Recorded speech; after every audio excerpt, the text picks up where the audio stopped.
It's time for the One Bar and Willekes Show, bringing you anything and everything Minnesota Vikings. Welcome to professional football. All right, welcome back to the One Bar and Willekes Show. I am One Bar, joined with Mr. Willekes.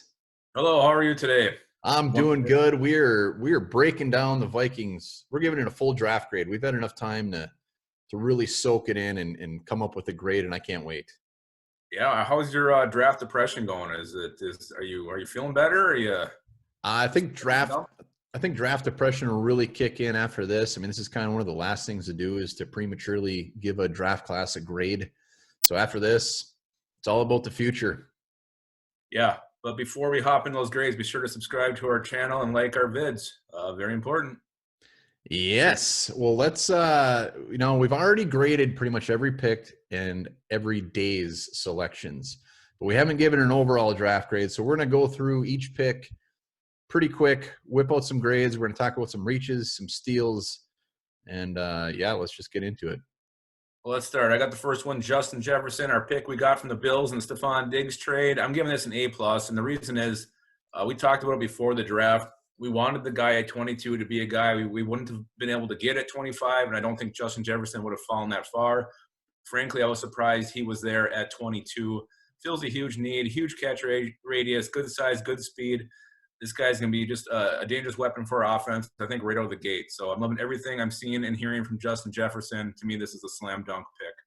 Yeah, and before we get too far into this, we gotta at least say that when you look at all the draft grades in the media and everything, Vikings are getting a lot of love, a lot of A's. They are. They deserve it. So that's just a disclaimer. All right, A+. Wow, that is a great way to start. Jeff Gladney. Not only do we get our cornerback, but we trade back and still get our guy. Something tells me that this was their guy at 25 anyways. Tough, hard-nosed corner. I think he will be a starting corner at some point in his rookie year. A, easy. Yeah, that is easy, and I think he probably will be a starter day one. All right, round two, Ezra Cleveland. This was huge value, getting this guy in round two. There was buzz before the draft that he could go in the top 10. The only concern here is that he may not be ready to start day one. He's got to get a little bit stronger, but he's plenty athletic. But the same thing was said about Brian O'Neill. So who knows? Maybe he will get on the field day one as our left tackle, move Riley Reef inside. You're fixing two positions with one pick. To me, and this is basically based on the value, this is an A pick for me too. Wow. Well, we go to round three. We got Cam Dantzler here, cornerback, Mississippi State. And something tells me this theme of A's might continue.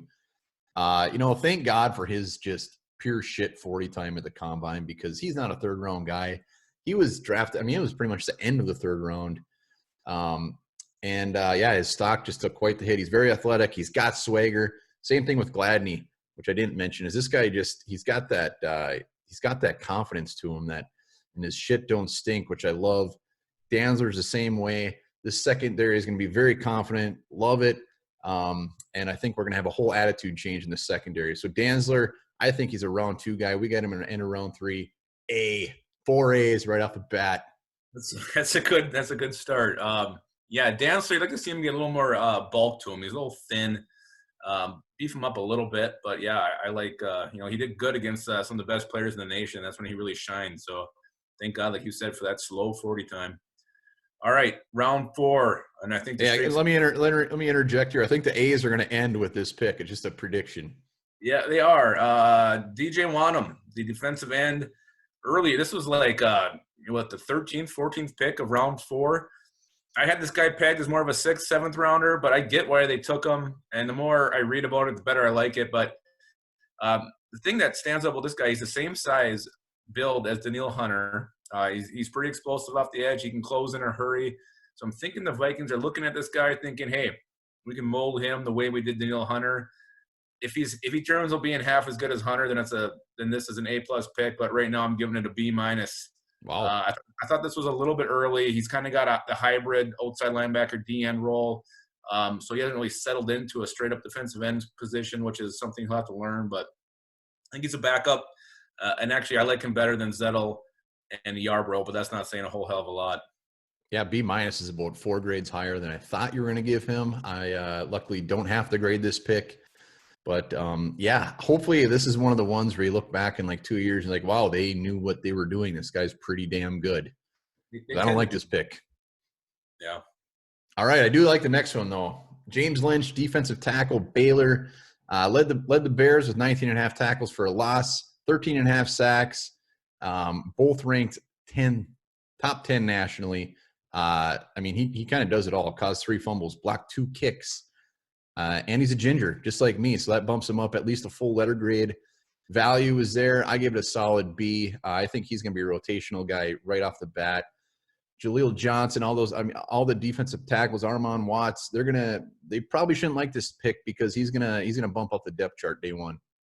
Yeah, I think it's gonna be a rotation no matter what. So Lynch, Watts would be my top 2 to provide that interior pass rush. But didn't your dad take a bath with his mom, James Lynch?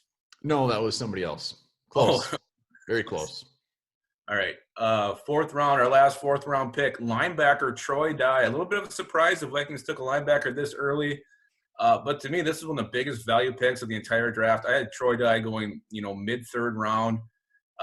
You gotta love this guy. He's got great size, great speed. He just flies in and just smacks people. I absolutely love this pick. Very excited when we got him. I think he could come in, challenge Eric Wilson for that third linebacker spot.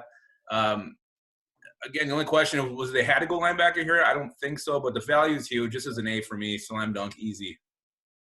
Yes, Troy Dye, very surprising, great pick, and I think he does challenge Eric Wilson, and we're going to hear a little bit more about that sooner.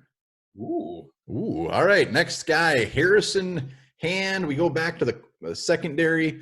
Experienced, durable, started 3 seasons at Temple, played in a variety of schemes. I think Hand, even though he was drafted as a corner, I think he's a guy that they might look to move over to safety, add some depth there, which we desperately need.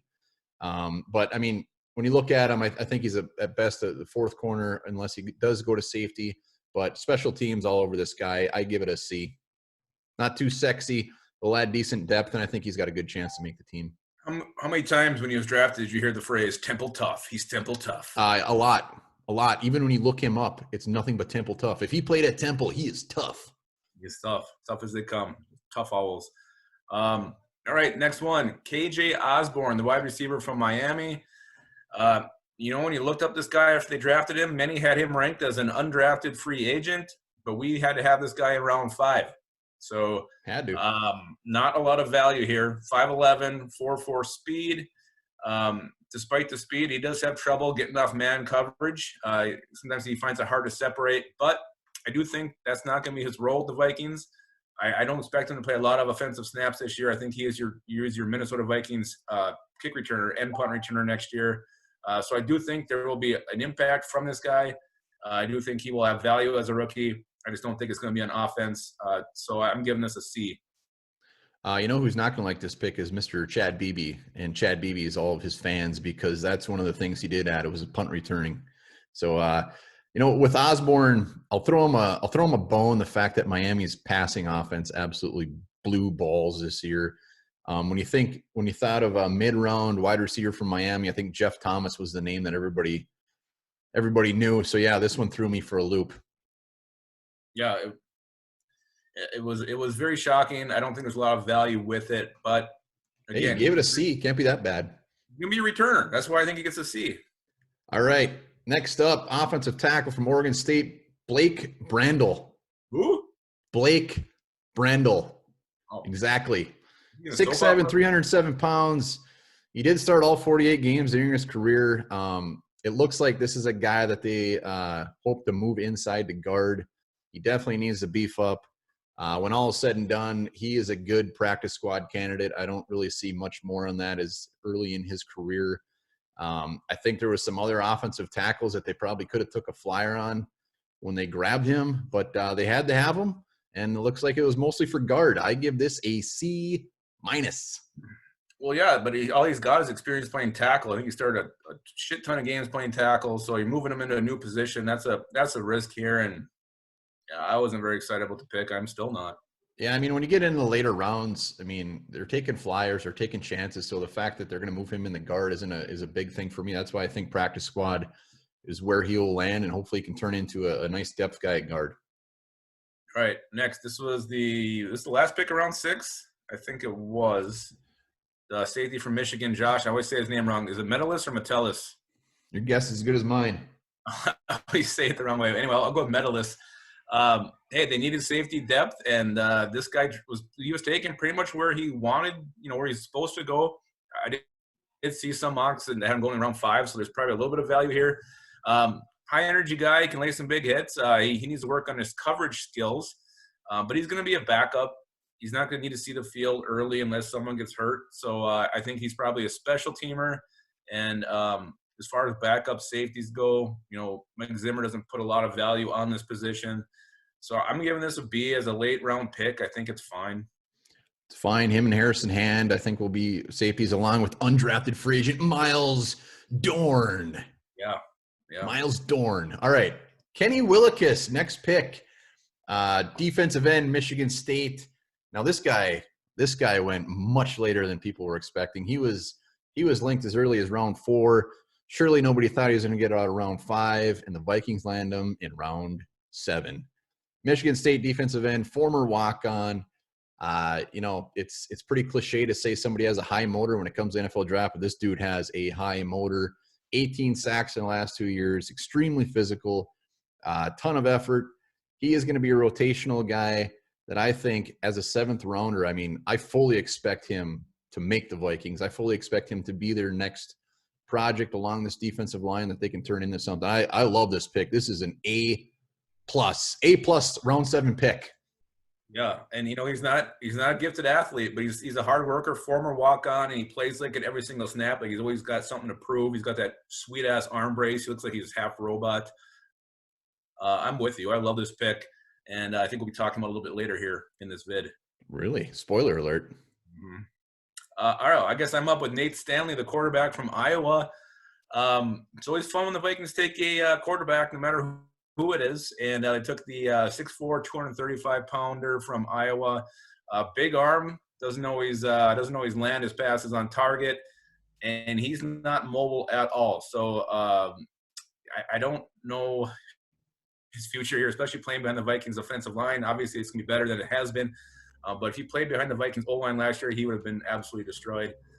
He'll compete with Jake Browning for the number 3 spot, and you know what? Let the best man win there. But I'm giving this a B-, I guess. Nothing too much to get excited about with this one. Don't let Iowa fans know that he isn't very mobile. They seem to be very, very close to the chest. I see a lot of comments. People, he's a lot more mobile than you think, and I just have never seen that. And he's got the big old arm. He's a big boy, but when you look at a picture of him, it looks like he's like 15. It's kind of funny. Yeah, I think they showed him during that, and he looked like he was maybe 13. Yeah, I look forward to that beautiful battle between him and Browning. And you know what? It doesn't really matter who wins that battle. But it is fun. It is fun when they take a quarterback. It's always great when they draft a quarterback. Yeah. All right, let's go to Brian Cole, another safety. Brian Cole, Mississippi State, pals with Cam Dantzler, I hope, teammates.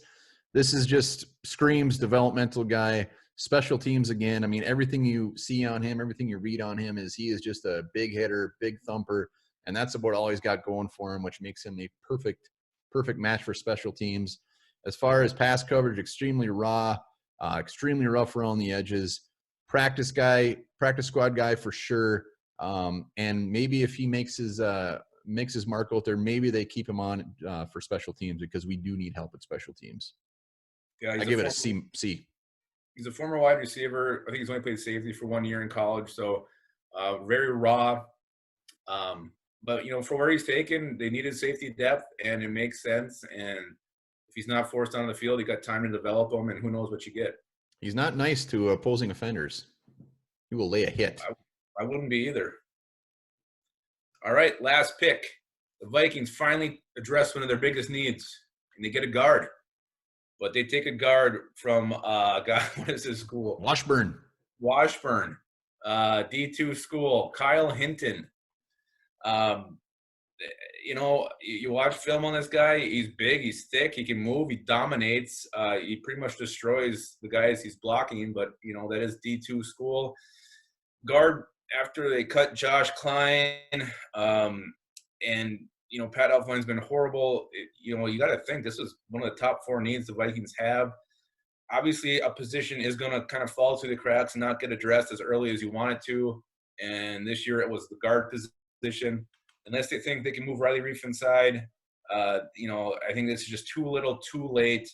A developmental prospect who's going to probably need at least a year on the practice squad before he's even ready to sniff any kind of live action snaps. I'm giving this a D. Oh, man, late round 7 pick, a D. You must hate it, but you nailed it. The one thing that is very key here is he's a small schooler, but he did dominate. I mean, if you're looking at small schoolers, they better be dominating. And at least he did that, and we'll see what happens. But, yeah, waiting guard that long was – I don't think he's going to help us a lot this year, so – all right, so that is individual grades. We're gonna save it for the final for our full grade. But before we get into that, let's just look at a few things. Who are 2 reaches that you had that you feel that they probably could have waited a while? Which ones really stick out? Oh, I think the biggest one is KJ Osborne. No one had this guy going in round 5, and especially if you're just taking him to be your primary return man, that's way too early for me. And you look at they kind of got cute there. They traded down. Missed out on Antonio Gandy Golden. I never get that right. And then Tyler Johnson. Those are 2 receivers who could have helped you in year 1. So again, this was way too early for me. Yeah, I got Blake Brandel, offensive tackle. There was still a couple of guys that you could have at least taken a flyer on. I mean, Trey Adams, who went undrafted. Prince Tegawanago was still available. I just wish they would have just went for a guy that's done something and might be more ready day 1 to come in. And the other one, reach, I just felt DJ Wonnum, even though it appears that you've pulled a 180 and all of a sudden love this guy and probably already orders his jersey. That was the round I thought guard was going to be on the table. There were still guys like Logan Stenberg, Shane Lemieux available, and they went that route. So that's those are 2 reaches in my book. Yeah, I don't love DJ Wonnum. I'm warming up to a little bit. Yeah, I'll warm up to him eventually. All right, so we kind of let's do steals here. Give me one of your biggest steals of the entire draft. Steals. Kenny Willekes. I already mentioned it. Kenny Willekes in round 7. Man, it's very surprising. I already went over why he's a steal, but he is my biggest steal, and it's pretty rare you see a round 7 steal that I just love so damn much. Yeah, mine's Troy Dye, linebacker, 4th round, late 4th round. I thought he was going a full round earlier, and I thought maybe he could even sneak up higher than that. You love his athletic ability, his speed. He's a big hitter. I think this guy is going to be a starter pretty soon down the road, and I thought this was a great value pick. All right, who was one guy that was on the board when the Vikings were picking that you wanted them to take, but it just didn't happen? Yeah, you mentioned both of them, but I'm going to go Shane Lemieux, the guard from Oregon. This was round 5. I think he was on the board a couple times, and we were not interested. Big, mean, physical guy, someone you'd love to add your offensive line. He probably would have been a starter if you draft this guy.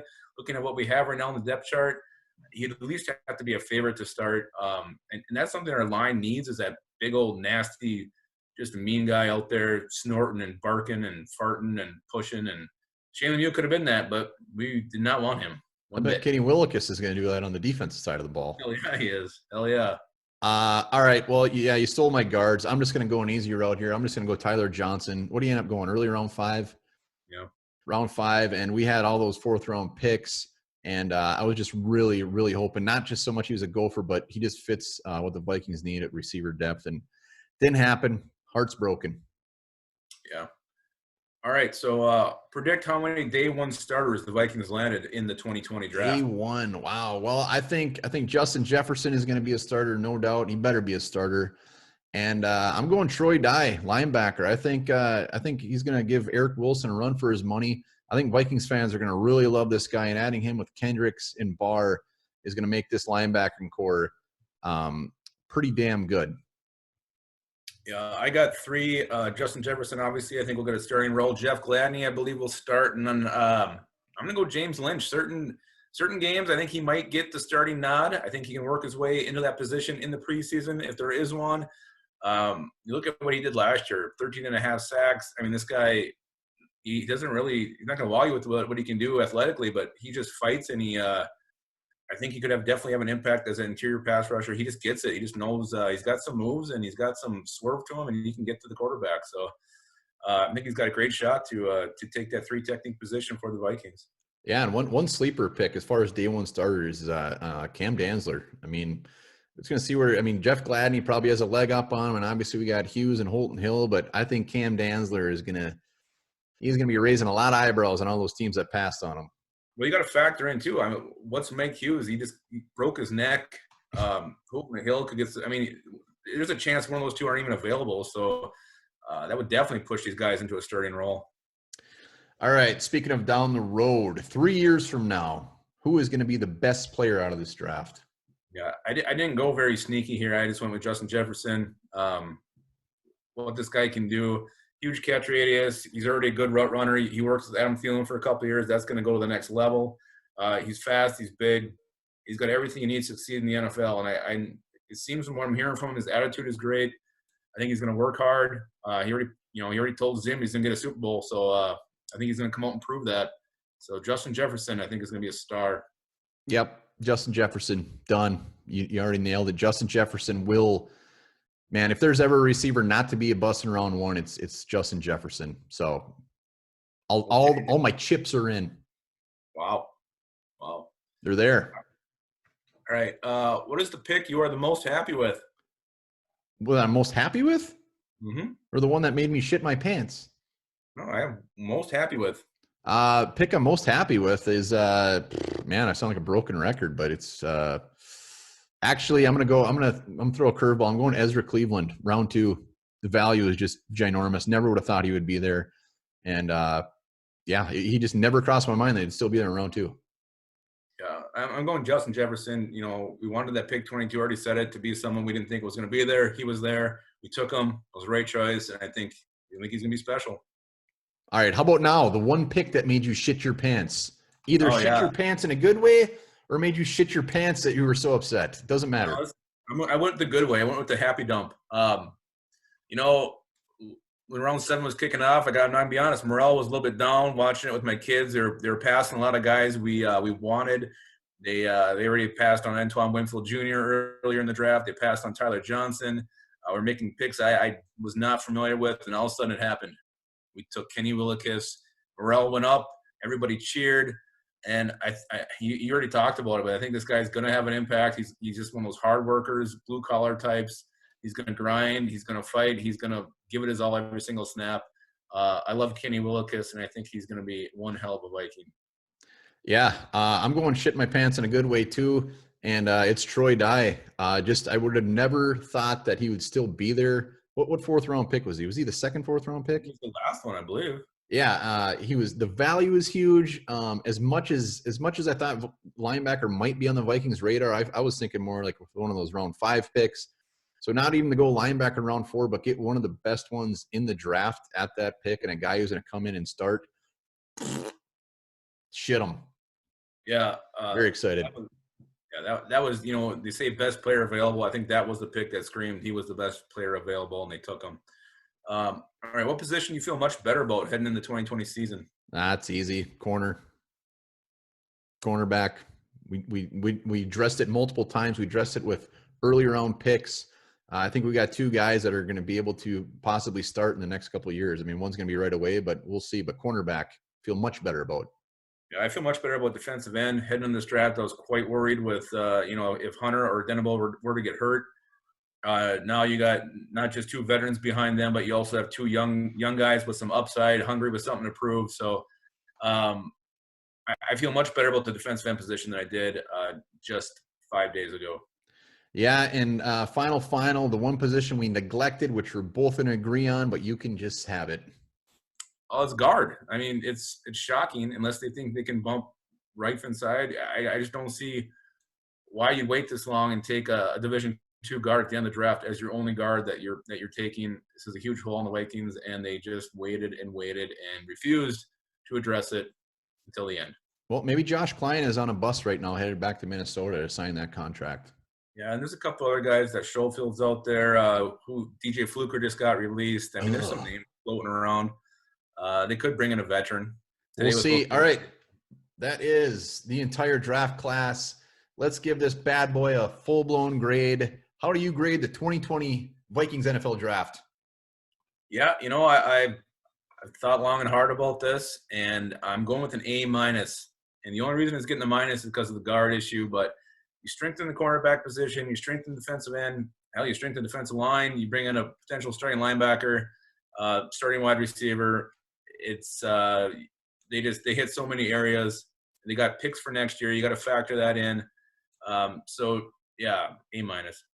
Yeah, I'm going straight up A. Like you said, not only did we got 15 picks, 4 or 5 potential starters long term, great value in the round 7s, and I think they absolutely nailed it. So A, easy.